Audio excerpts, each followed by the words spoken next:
কলকাতার কালীঘাটকে ফেমাস করেছিল কে? আমাদের দিদি।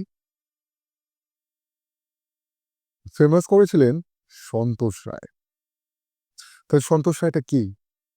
কালীঘাটের সাথে কি সম্পর্ক? চলুন জেনে নিই।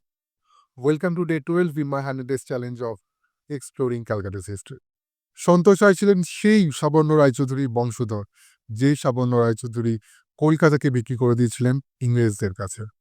তাই সন্তোষ মহাশয় একদিন তার প্রাইভেট নৌকা করে পুরো মগনলাল মেঘরাজ স্টাইলে শান্ত ভ্রমণে বেরিয়েছিলেন। তো ঘুরছেন, খুব ভালো কথা। কিন্তু হঠাৎ পাশের জঙ্গল থেকে শঙ্কের ধ্বনি, কাঁসার আওয়াজ এইসব শুনতে পান তিনি।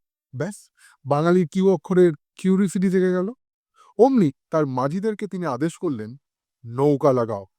নৌকা লাগানোর পর সেই জঙ্গলে গিয়ে তিনি দেখলেন এক পূজারী আর কিছু মানুষ একটি পাথরে কালো মূর্তিকে পুজো করছে।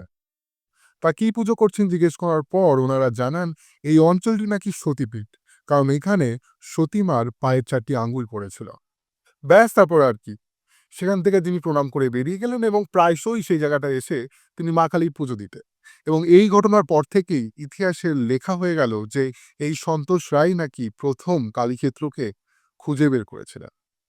পুরো ডিটেলস ক্যাপশনে দেওয়া হলো, ভালো করে পড়ুন আর ফলো সাবস্ক্রাইবটা করুন, বুঝলেন?